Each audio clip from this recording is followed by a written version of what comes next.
તમને ભગવાન મહાદેવની કથા કહું નારદ. પર બ્રહ્માજી કહે છે, હે નારદ, આપના સમક્ષ ભગવાન મહાદેવની કથાનો પ્રારંભ કરું એ પહેલા ભગવાન મહાદેવની સ્તુતિ કરું. સ્વયં બ્રહ્માજી શિવ મહાપણ કથાનો પ્રારંભ કરતા ભગવાન શિવજીની સુંદર સ્તુતિ કહે છે. અને બ્રહ્મા સ્વયં કહે છે કે ભગવાન મહાદેવ, હું આપના કયા સ્વરૂપને પ્રણામ કરું, કયા સ્વરૂપની વંદના કરું? આપના તો અનંત રૂપ છે, અનંત સ્વરૂપ છે. પણ બ્રહ્માજી એમ કહે છે, અનેક રૂપોમાંથી મને નીલકંઠ રૂપ બહુ જ વાલું લાગે છે. મૂળ રૂપને તો કોઈ જાણતું નથી ભગવાન. આપના અનંત સ્વરૂપો છે, અનંત રૂપ છે, અગણિત અવતાર છે. એમાંનો એક અવતાર મને બહુ જ વાલો છે, જે દેવતાઓની રક્ષા માટે તમે કાળકોટ નામનું વિષ પાન કર્યું હતું અને તમારો કંઠ જ્યારે કાળો બને છે, સકાલમાંશ કંઠે, એ નીલકંઠ રૂપ મને બહુ જ વાલો છે. અને ભગવાન મહાદેવના અગણિત નામો છે, એમાં નીલકંઠ નામ દેવતાઓ માટે બહુ પ્રણમ્ય છે, કારણ કે દેવતાઓની સૃષ્ટિની રક્ષા કરનારા ભગવાન મહાદેવ છે. આપણે કથાથી પરિચિત કે દેવોને દાનવોએ સમુદ્ર મંથન કર્યું ત્યારે કેટલી કેટલી મૂલ્યવાન વસ્તુ નીકળી, પણ એ સમયે સૌ દેવતાઓ, અસુરો, પણ જ્યારે હળહળ વિષ નીકળે છે ત્યારે તેમાંથી રક્ષા કરનારો તો ભગવાન મહાદેવ છે. ઘણીવાર એવો વિચાર આપણને આવે કે ભગવાન મહાદેવજી એટલા મહાન શા માટે? પણ જે કાર્યો દેવતાઓ નથી કર્યા એવા કાર્યો ભગવાન મહાદેવે કર્યો છે. ઘણીવાર એવું પણ થાય કે ભગવાન શિવજીની ચેતના બ્રહ્મા છે, શિવજીની ચેતના વિષ્ણુ છે, શિવજીની ચેતના ભગવાન મહાદેવ છે, ભગવાન શિવજી છે, રુદ્ર છે, શંકર ભગવાન છે. તો આપણે શંકર ભગવાનને જ કેમ શિવ માનીએ છીએ? એનું કારણ એ છે કે ભગવાન રુદ્રદેવમાં ભગવાન શિવજીનું સંપૂર્ણ તત્વ ઉતરેલું છે, જે સંપૂર્ણ બ્રહ્મામાં ને હરિમાં નથી. જે ભગવાન રુદ્રદેવમાં છે તે રુદ્રને આપણે શિવ કહીએ છીએ, એ પૂર્ણતાને પ્રાપ્ત થયેલા છે. તેથી શંકર ભગવાનને આપણે શિવ તરીકે જાણીએ છીએ. વાસ્તવમાં સૂર્ય એક છે, અગણિત જેના કિરણો છે. દરેક કિરણ સૂર્યમાંથી જ ઉદ્ગમ સ્થાન પામ્યું છે. વિશ્વના દરેક દેવતાઓ ભગવાન શિવજીના જ અંશ છે, શિવજીના જ સ્વરૂપો છે. તેથી બ્રહ્મા કહે છે, હે નારદ, અવિજ્ઞાત સ્વરૂપાય, મૂળ રૂપને તો કોઈ જાણતું નથી. કેવલ્ય અમૃતા, કેવલ્ય ભગવાન શિવ તો અમૃત સ્વરૂપ છે અને ભગવાન મહાદેવ અમૃત સ્વરૂપ છે. તેથી તો ભગવાન મહાદેવ વિષપાન કર્યું છે. ભગવાન શિવજી જો સ્વયં અમૃતના સ્વરૂપ ન હોય તો આ કાળકૂટ નામનું વિષ કઈ રીતે પાન કરી શકે છે, જે કાળને પણ સમાપ્ત કરી શકે છે? એવું આ વિષ છે. તેથી બ્રહ્માજી નારદના સામે ભગવાન શિવજીની વંદના કરે છે, જે બ્રહ્માજી સુંદર ભગવાન શિવજીની સ્તુતિનું ગાયન કર્યું છે, નમસ્કાર કર્યા છે.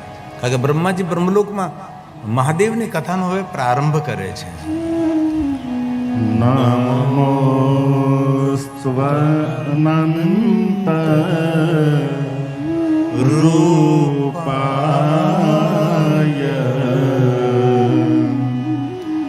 નીલકંઠ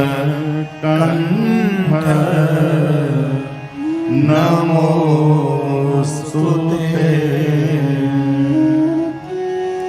અવિજ્ઞાત સ્વરૂપાય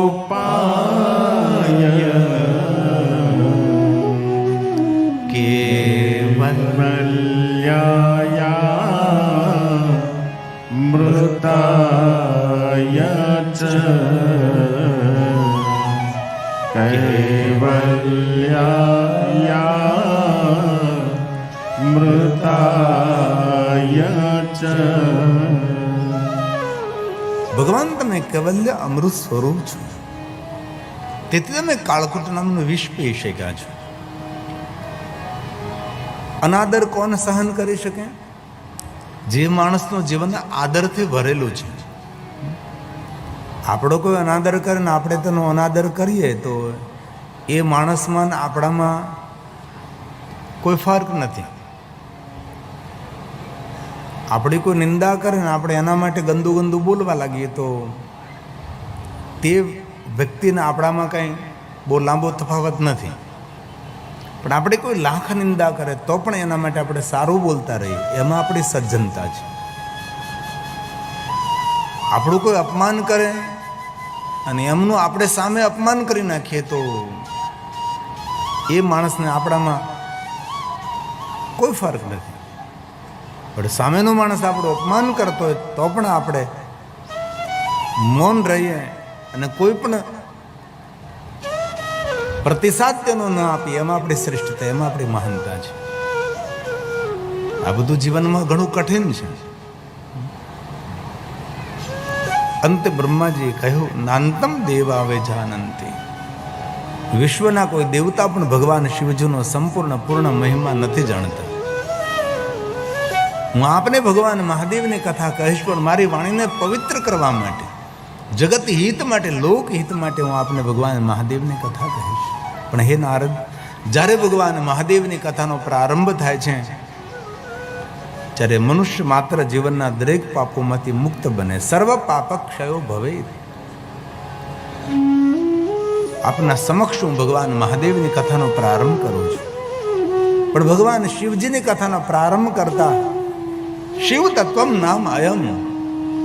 આપણે બંને જણા ભગવાન મહાદેવને યાદ કરી અને ભગવાન મહાદેવની કથાનો પ્રારંભ કરીએ. પરંતુ હે નારદ,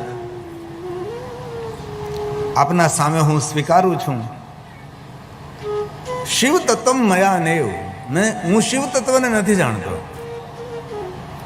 હવે ઘણી વાર એવો પ્રશ્ન થાય કે બ્રહ્માજી સ્વયં જો શિવ તત્વને ન જાણતા હોય તો આપણે આ કલયુગની આત્મા આપણે શિવ તત્વને કેવી રીતે જાણી શકીએ? અને બ્રહ્માએ આગળ એમ કહ્યું, વિષ્ણુ નાપી યથારથ. વિષ્ણુ ભાઈ પૂર્ણ સંપૂર્ણ શિવ તત્વને નથી જાણતા. તો જે તત્વને સ્વયં બ્રહ્માજી ન જાણે, જે તત્વને સ્વયં શ્રી હરિ વિષ્ણુજી ન જાણે, એને આપણે કેવી રીતે જાણી શકીએ? એ સંભવ જ નથી. પરંતુ બ્રહ્મા કહે છે, હે નારદ, આપના સમક્ષ હું કહેવાનો પ્રયાસ કરું છું. હે નારદ, આપની આંખો દ્વારા જે આપ જોઈ રહ્યા છો તે એક પણ વસ્તુનું અસ્તિત્વ નહીં હતું. નારદ, ઘનઘોર અંધકાર, અને હે નારદ, પ્રલય બાદ અંધકાર રહે છે. કે જે આપની આંખો દ્વારા તમે જોવો છો કે મહાપ્રલય બધું શાંત થઈ જાય છે. ન ચંદ્ર રહે, ન તારાઓ રહે, ન સૂર્ય રહે, ન પૃથ્વી રહે, ન સરિતા રહે, ન સમંદર રહે. જે આપણી આંખો દ્વારા આપણે જોઈએ છીએ, મહાપ્રલયમાં દરેક વસ્તુ સમાપ્ત થઈ જાય છે. ત્યારે ઘનઘોર અંધકાર રહે છે. ત્યારે નારદે બ્રહ્માજીને પૂછ્યું કે ઘનઘોર અંધકારમાં શું રહે? તો કે શું રહે, કોણ રહે એની મને ખબર નથી, પણ કોઈ તો રહે છે. જે તત્વને વેદ, પુરાણ, ઋષિ, મુનિ નેતિ નેતિ શબ્દોથી પુકારે છે. હે નારદ, ઈશ્વર શ્રેષ્ઠ કવિ છે. પોતાની લખાયેલી કવિતાનો ખુદ પોતે અભિનય કરે છે અને સુંદર સૃષ્ટિની રચના કરે છે. જો સમજે વહી પહેચાને, બાત કહી નહીં જાતી. આ તત્વને જે જાણે છે એ જ જાણી શકે છે, બીજાને જણાવી શકતો નથી. કથા તો ઓઠના પડદાઓને ખોલીને વાણીના દ્રશ્યો ભજવવાની વાત છે. ઈશ્વર તો અનુભૂતિનો વિષય છે. કોઈ એમ કહે કે મેં ભગવાનના દર્શન કર્યા છે, એના જેવો કોઈ મંદબુદ્ધિ માણસ નથી. ભગવાન અહેસાસ અને અનુભૂતિનો વિષય છે. એ આંખનો વિષય નથી, અંતઃકરણનો વિષય છે. કથા વાર્તાઓ સાંભળી અને હિમાલય પહાડને ઓળખવાનો પ્રયાસ કરીએ તો અનુમાન કરી શકીએ, પણ હિમાલય પહાડની અનુભૂતિ ન કરી શકીએ. હિમાલય પહાડની અનુભૂતિ કરવી હોય તો હિમાલય પહાડમાં જવું પડે, હિમાલય પહાડોની કંદરામાં ફરવું પડે, ત્યારે હિમાલયનો અનુભવ થાય. તેથી ભગવાનની કથાઓ સાંભળી ઈશ્વરની અનુભૂતિ કરવી અસંભવ છે. એ તો ઓઠના પડદાઓને ખોલીને વાણીના દ્રશ્યો ભજવવાની વાત છે. કથા સારમ પૂર્ણ નામ વિશેષ આખ્યાન મેં કથા. આખ્યાન છે કે કોઈ શબ્દ ચિત્ર આંખની સામે તરવરે તેને આખ્યાન કહેવાય. તેથી જે કાંઈ વિશ્વમાં જોઈ છે એ ભગવાન શિવનું એક સ્વરૂપ છે. ગુપ્ત જ્ઞાન ગતિ ન પહોંચે બાની की क्या गुंजाइश है. नेति नेति वेद पुकारे नेति की अजब निशानी है. नहीं मिलती है कोई बात वेदांत में. जो वेद पुराण में कहीं अस्तित्व हो तो તેને સમજી શકાય, ઓળખી શકાય, સમજાવી શકાય, પણ વેદ પુરાણથી પર તત્વ છે, તેને કોણ સમજી શકે, કોણ સમજાવી શકે? તેથી મહાપુરુષો એમ કહે કે આ તત્વને જે જાણે છે તે જ જાણી શકે છે, એ જણાવી ન શકે. તો કે કેમ? ગુંગા ગુડ કા સ્વાદ કહે કે આ સમજ સમજ મુસ્કુરાય. મૂંગો માણસ જો ગોળનું વર્ણન કરી શકે તો જેને ઈશ્વરની અનુભૂતિ થઈ છે એ વર્ણન કરી શકે. કારણ કે મૂંગા માણસને અનુભૂતિ થાય ગોળ બહુ ગળ્યો લાગે છે, પણ બીજાને એ સમજાવી ન શકે, કારણ કે તેની પાસે વાચા નથી. તો ઈશ્વરની જેને જેને ઝાંખી, તે ઈશ્વરની જેને ઓળખાણ થઈ છે તેનું વર્ણન ન કરી શકે. જો સમજે વહ પહેચાન. તેથી ઈશ્વર વક્તવ્યોનો વિષય નથી. કોઈ તમને પ્રવચન કરીને ઈશ્વરનું દર્શન કરાવે નહીં. અને કલિયુગમાં એવા ઘણા માણસોને આપણે જોઈએ છે, ભગવાનનું આપણને દર્શન કરાવે, માથા પર હાથ મૂકે છે, ઝાંખીથી જાય ભગવાનની. માથા પર હાથ મૂકે તો ધ્યાન લાગી જાય. આવું ઘણું બધું થાય, કલિયુગમાં થાય. બાકીના ગયેલા 3 યુગમાં થતું હશે ન થતું હશે ખબર નથી. કલિયુગમાં આવું બધું લોકો કરે છે. અને બહુ હૃદયથી એક પ્રાર્થના, બને ત્યાં સુધી જ્યાં જ્યાં ચમત્કારોની વાતો થતી હોય ત્યાંથી દૂર રહેવું. આ જગતમાં નવનીકરણ આવિષ્કારે કર્યું છે, ચમત્કારોએ નહીં.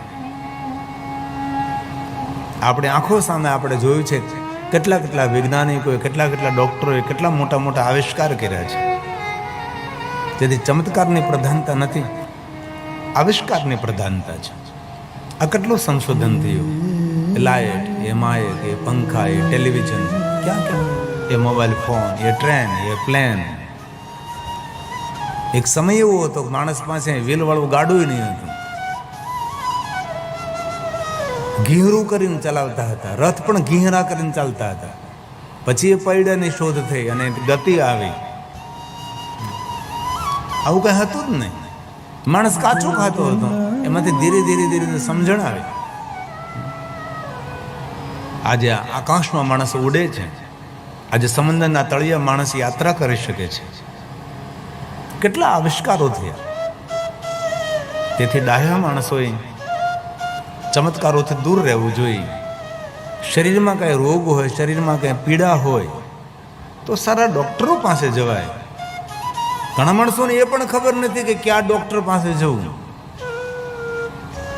ડૉક્ટરો અલગ અલગ હોય. પેટના ડૉક્ટર અલગ હોય, હાડકાના ડૉક્ટર અલગ હોય, કાન નાક ગળાના ડૉક્ટર અલગ હોય, આંખના ડૉક્ટર અલગ હોય,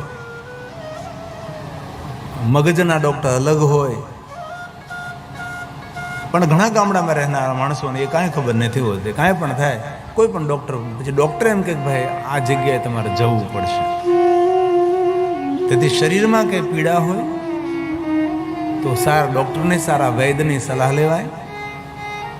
બિઝનેસમાં કંઈ રૂકાવટ આવતી હોય તો બિઝનેસ સ્પેશિયાલિસ્ટ લોકો હોય એની પાસે જવાય. અને ખેતીમાં કાંઈ તકલીફ હોય તો જે ખેતીવાડીનું ભણેલા હોય અને એ જે ખેતીવાડીના સ્પેશિયાલિસ્ટ હોય તેની પાસે જવાય કે ભાઈ આ ખેતીમાં થોડુંક આમ તેમ થવા લાગ્યું છે, તો આના માટે અમારે કયું બિયારણ વાવવું જોઈએ, અમારે કયા પ્રકારનું ખાતર કરવું જોઈએ. દરેક ક્ષેત્રના નિષ્ણાંત હોય. તેથી બને ત્યાં સુધી ડાયા માણસોએ ચમત્કારોથી દૂર રહેવો જોઈએ. તેથી બ્રહ્માજીએ સ્પષ્ટતા કરી કે નારદ, મને ખબર નથી કોણ છે. બ્રહ્મા કોણ છે? જેને આ સૃષ્ટિનું સર્જન કર્યું છે, જેને આ જગતની સુંદર રચના કરી. તેની પાસે કોઈ આર્કિટેક્ટ નહીં હતો, કોઈ ડિઝાઇનર નહીં હતો, કોઈ ઇન્ટિરિયર ડિઝાઇનર કોઈ નહીં હતું. બ્રહ્માજીને કોને માર્ગદર્શન કર્યું છે કે આવી રીતના માણસો બનાવીએ, આવી રીતના જલચર, નભચર, ભૂચર, આવા પશુ બનાવીએ, આવા પક્ષી બનાવીએ, આવા ફળ બનાવીએ, આવા ફૂલ બનાવીએ, એટલા રંગો પૂરીએ, તેની અંદર એટલા વૃક્ષોનું સર્જન કરીએ, એટલા વન બનાવીએ, ઉપવન બનાવીએ. આ સુંદર સૃષ્ટિની રચના કોને કરી? બ્રહ્માજી. કે બ્રહ્મા કઈ સામાન્ય દેવતા છે? તો બ્રહ્માજી જો ઊંચા હાથ કરીને કહેતા હોય કે હું આ તત્વને નથી જાણતો, તો આને કલયુગમાં રહેનારો માણસ એમ કહે હું શિવ તત્વને જાણું છું, તો બ્રહ્માજી કરતા આપણે કઈ રીતે મહાન બની શકીએ? બ્રહ્માજીએ બ્રાહ્મણને, ક્ષત્રિયને, વૈશ્યને અને દરેક જાતિને આ સૃષ્ટિના સર્જન કરતા બ્રહ્મા છે. મુખમાં છે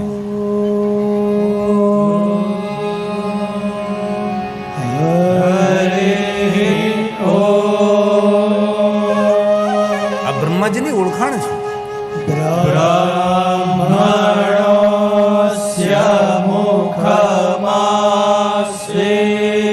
બાહુરાજન્યઃ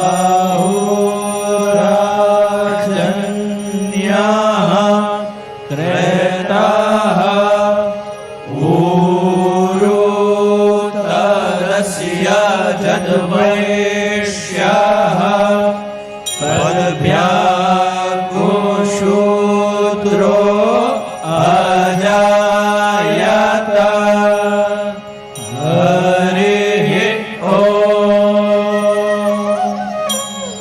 બ્રહ્માજીને રોજ પ્રણામ કરવા જોઈએ. કે સુંદર સૃષ્ટિની રચના કરનારા સ્વયં બ્રહ્મા છે. આપણે લગભગ બ્રહ્માજીને યાદ કરતા જ નથી. આમ સનાતની પરંપરામાં જોયું તો આપણા ત્રિદેવતાઓની પ્રધાનતા છે, બ્રહ્મા, વિષ્ણુ અને મહેશ. પણ આટલા બધા સંપ્રદાયો, આટલી બધી વિચારધારાઓ આ સમાજમાં આવી, તેથી ઘણી વસ્તુ આપણે ભૂલી ગયા અને ઘણી વસ્તુ આપણે છૂટી ગઈ છે. અને ભગવાન વ્યાસે વેદના વ્યક્ત કરી છે. કલયુગની અંદર કલયુગી ભગવાનની પૂજા થશે. કલયુગમાં ઉપજાવી કાઢેલા ભગવાન છે. એવા અનેક હોય છે જેનું કંઈ શાસ્ત્રોમાં, પુરાણમાં કોઈ જગ્યાએ તમે પુરાવો ન હોય, કાંઈ ન હોય. તો બ્રહ્મા સ્વયં કહે છે કે હે નારદ, આપની આંખો દ્વારા જે આપ જોવો છો, સૂર્ય નહીં, ચંદ્ર નહીં, ગ્રહ નહીં, તારા નહીં, નક્ષત્ર નહીં, કોઈ દિશા નહીં, કોઈ અંદિશા નહીં, કોઈ સરિતા નહીં, કોઈ સાગર નહીં, કોઈ પેડ નહીં, કોઈ પહાડ નહીં, કોઈ જીવ નહીં, કોઈ જંતુ નહીં, કોઈ માનવ નહીં, કોઈ દાનવ નહીં. ઘનઘોર અંધકાર નારદ.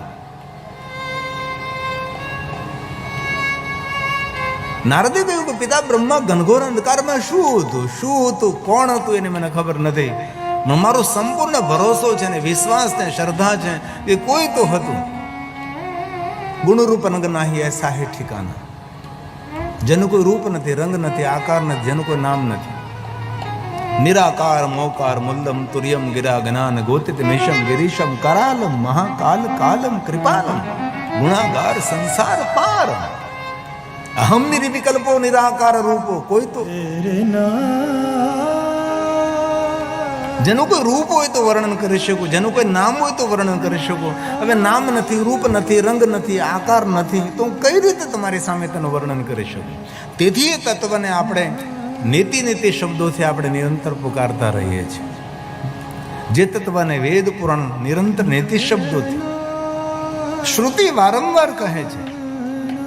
કોઈ છે, ક્યાં છે ખબર નહીં. અવિદ્યતે સચકિતામ. વેદ પુરાણ જેને જાણવા માટે કંપનનો અનુભવ કરે છે, એવા ભગવાન છે. ભગવાન વ્યાસજી કહે છે અવિદ્યતે અભિધતે સચકિતં યદસ્તિ શ્રુતિ પુનઃ. શ્રુતિ પુનઃ પુનઃ કહે. શું કહે? કોઈ છે. કોણ છે? સત્યં જ્ઞાનમનંतं ચ પરમાનંદં પરમમહં. પરમાનંદં પરમમહં. હે નારદ, જે તત્વ નીતિ નીતિ શબ્દોથી આપણે તે પુકારતા રહે છે. रामचरित मानस तुलसी ने भी यही कहा, नेति नेति जेहि वेद निरूपण. वेद में केवुं निरूपण कर्યું ભગવાનનું? તો કે નેતિ નેતિ શબ્દો से નિરૂપણ કર્યું છે. કોઈ રૂપ નહીં, કોઈ રંગ નહીં, કોઈ આકાર નહીં. આ શબ્દ તુલસીના પ્રસાદ છે. નિજાનંદ નિરૂપાધે અનુપા. અનુપા મતલબ આપણે જે વિચારીએ છીએ એવા જ ભગવાન હોય એવું કઈ આપણે કહી ન શકીએ ને. આપણે જે વિચારીએ એના કરતાં અલગ ભગવાન હોઈ શકે છે. આપણે કેવા ભગવાન ઉપર વિચારીએ કે આપણા જેવા, તો મનુષ્ય ભગવાન માટે ચિંતન કરે તો એ મનુષ્ય જેવા ભગવાનનો વિચાર કરી શકે છે. એવા ન પણ હોય, આપણને શું ખબર? કોઈ પશુ પણ એવું વિચારતા હશે કે અમારા જેવા ભગવાન, કોઈ પક્ષી એવું વિચારતા હશે કે અમારા જેવા ભગવાન. તેથી જો તમારે સનાતની પરંપરામાં લગભગ બધા રૂપોમાં ભગવાન છે. ઘોડા જેવા ભગવાન છે, પક્ષી જેવા ભગવાન છે, સિંહ જેવા ભગવાન છે, હાથી જેવા ભગવાન છે, વાંદર જેવું રૂપ ધારણ કરનારા ભગવાન છે. દરેક રૂપમાં છે આપણી પાસે. એટલે મૂળ રૂપ કેવું છે એ ખબર નથી. આપણે જે વિચારે કે પિતાંબર, આ બધું તો શાસ્ત્રોમાં વર્ણન કર્યું ભાઈ આવા ભગવાન. તો તુલસી એમ કે આપણે જે વિચારીએ એવા ભગવાન ન પણ હોઈ શકે, અલગ પણ હોઈ શકે છે. અંતે તો તુલસી કહ્યું નેતિ નેતિ. નેતિ નેતિ જેહિ વેદ નિરૂપા નિજાનંદ નિરૂપાદિ અનુપા. નિજાનંદ નિરૂપાદિ અનુપા. જે તત્વનું શબ્દો દ્વારા વર્ણન ન થઈ શકાય એવા ભગવાન છે. ત્યાંથી શંભુ, વિરંચી, વિષ્ણુ ભગવાન, બ્રહ્મા વિષ્ણુ એ નિરાકાર તત્વમાંથી આ ત્રિદેવતાઓનું પ્રાગટ્ય થયું છે. જે વિશ્વની વ્યવસ્થા સંભાળે છે, જે વિશ્વનું સર્જન કરનારા છે. પહેલા તો શંભુ, પછી વિરંચી બ્રહ્મા और भगवान श्री हरि भगवान विष्णु जी. એ તુલસી કહે છે શંભુ વિરંચી વિષ્ણુ ભગવાન વિષ્ણુજીનું પ્રાગટ્ય થયું. એ નિરાકાર તત્વમાંથી એકમાંથી ત્રિદેવતાઓનું પ્રાગટ્ય થયું છે. તુલસી એમ કહે છે શંભુ વિરંચી વિષ્ણુ ભગવાન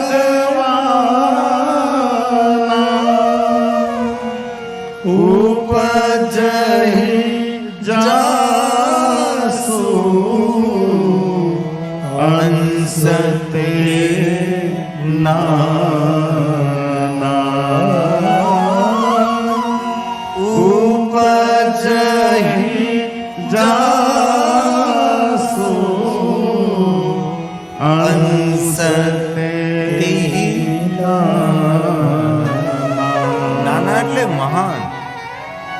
શ્રેષ્ઠ શ્રેષ્ઠ દેવતાઓ ભગવાન નિરાકાર શિવમાંથી પ્રગટ થયેલા છે. તેથી આપણા શાસ્ત્રો મૂળ તત્વને નીતિ નીતિ શબ્દોથી પોકારે છે. આપણે પણ ગુજરાતી લોકો ભગવાન શિવજીની સ્તુતિમાં આ શબ્દો વારંવાર ગાય છે અને કીર્તનમાં, ભજનમાં, સત્સંગમાં દરેક જગ્યાએ પંક્તિ ગવાતી હોય છે અને લોક પ્રસિદ્ધ પંક્તિ છે, લોકમુખે નિરંતર ગવાય છે અને આપને સૌને કંઠસ્થ પણ છે. આ જ વાતને આપણે આપણી સ્તુતિમાં લગભગ રોજ ગાતા હોય છે. નૈતિ નૈતિ જા વેદ કહે છે. કેટલી સુંદર વાત છે. એવું નથી કહ્યું કે નેતિ નેતિ વેદ જ્યાં કહે ત્યાં મારે જવું, કે વૈકુંઠમાં જવું, બ્રહ્મા શિવલોકમાં, ઇન્દ્રલોકમાં, સ્વર્ગલોકમાં નહીં. મારે ક્યાં જવું છે? તો કે વેદ અને પુરાણ જ્યાં નેતિ નેતિ શબ્દો પુકારે છે ત્યાં મારે જવું છે. કેટલી સુંદર વિચારધારા છે. આ શંકરદાન ગઢવી, શંકરદાન બાપુ ચારણ થયા અને એમને આ સુંદર શિવજીની સ્તુતિ લખી છે. અમૃતત્વને પ્રાપ્ત થઈ. બધું લખાય એ બધું અમરત્વને પ્રાપ્ત ન થાય, પણ કોઈ કોઈ લખાયેલી વસ્તુ અમરત્વને પ્રાપ્ત થાય છે, લોકમુખે ગવાતો રહે છે. તેથી આ શંકરદાન બાપુનો પ્રસાદ છે જે ઘર ઘરમાં શિવ સ્તુતિ ગવાય છે. નૈતિ નૈતિ જા વેદ કહે છે. મારું ચિતરું ત્યાં જવા ચાહે છે. નૈતિ નૈતિ જા વેદ કહે છે. મારું ચિતરું ત્યાં જવા ચાહે છે. સારા જગમાં છે તું વસુ તારામાં હું ક્યાંથી આપો. દયા કરે શિવ દર્શન આપો. શંભુ શરણે પડી માગું ઘડી રે ઘડી કષ્ટ કાપો. દયા કરે શિવ દર્શન આપો.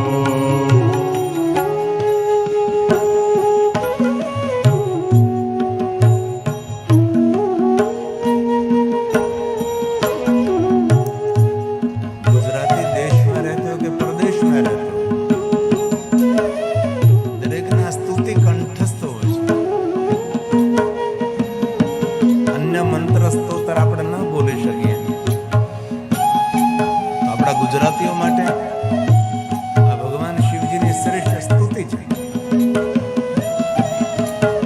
રોજ મહાદેવના ભક્તો ગાય છે.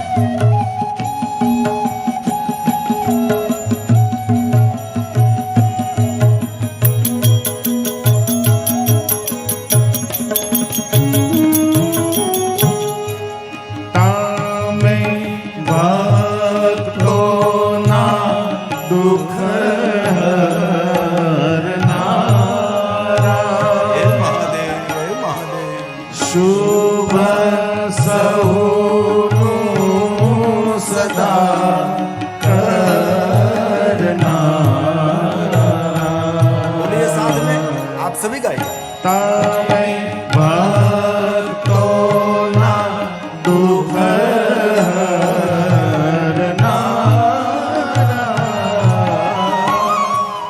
શુભ સહુનું સદા કરનારા.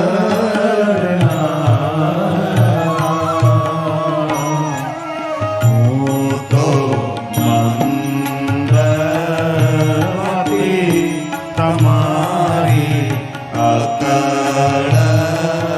ગતિ દુઃખ કાપો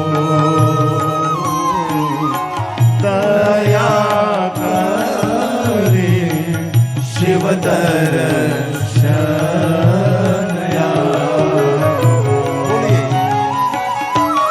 શંભો શરણે પડી માગુ ઘડી રે ઘડી કષ્ટ કાપો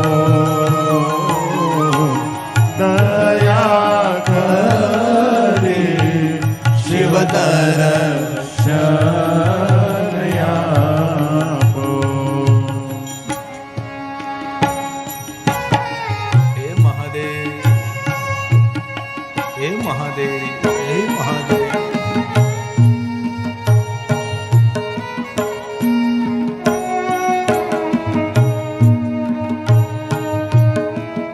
महादेव को याद करे भाव और भक्ति के साथ।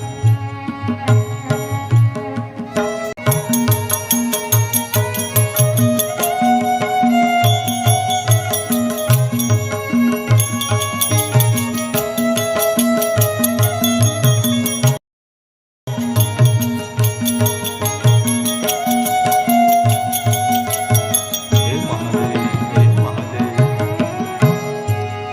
અંગે ભસ્મ સ્મશાન નિચોડે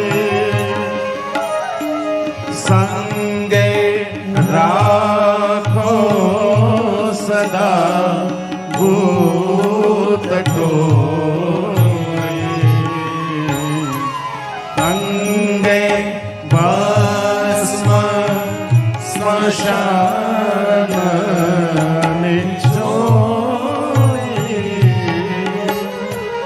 સંગે રાખો સદા ભૂત વાલે તિલક કર્યું કંઠે વિષ કર્યું અમૃત આપો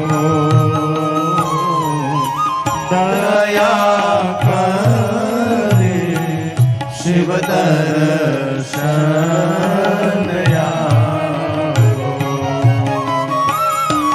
શંભો શરણે પડી માગો ઘડી રે ઘડી કષ્ટ કાપો દયા કરી શિવ દર્શન આપો आज सोमवार છે ભલે રોજ ન બોલી શકીએ પણ સોમવારના દિવસે તો સ્તુતિ બોલવી જ જોઈએ. કથા સાંભળ્યા પછી નિર્ણય લઈએ આપણે કે ભાઈ ચલો રોજ અમે આ સ્તુતિ નહીં બોલી શકીએ, વાંધો નથી, પણ દર સોમવાર શિવાલયને જઈ અથવા ઘરે આ ભગવાન મહાદેવને અરજ છે, ભગવાન શિવને પ્રાર્થના છે, અમારા જીવનના દરેક દુઃખોને દૂર કરો ભગવાન, અમારું મંગલ કરો, અમારા કષ્ટને હરો, અમારા દુઃખને હરો. ભગવાન શિવજીને અરજ કરવામાં આવે છે, સાથ में भाव से હું તો એકલ પંથી પ્રવાસી છતાં આત્મ કેમ ઉદાસી મહાદેવ હું તો એકલ પંથી પ્રવાસી છતાં આત્મ કેમ ઉદાસી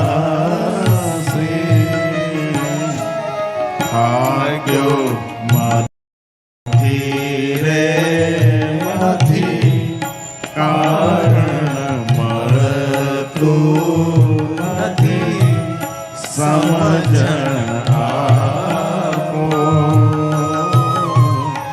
દયા કરી શિવ દર્શન આપો શંભો શરણે પડી માગું ઘડી રે ઘડી કષ્ટ કાપો દયા કરી શિવ દર્શન આપો હે મહાદેવ, હે મહાદેવ, હે મહાદેવ.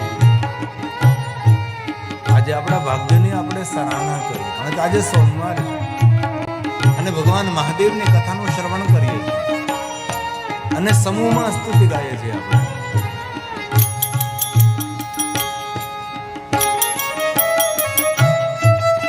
મહાદેવ, મહાદેવ, મહાદેવ, મહાદેવ, હે મહાદેવ.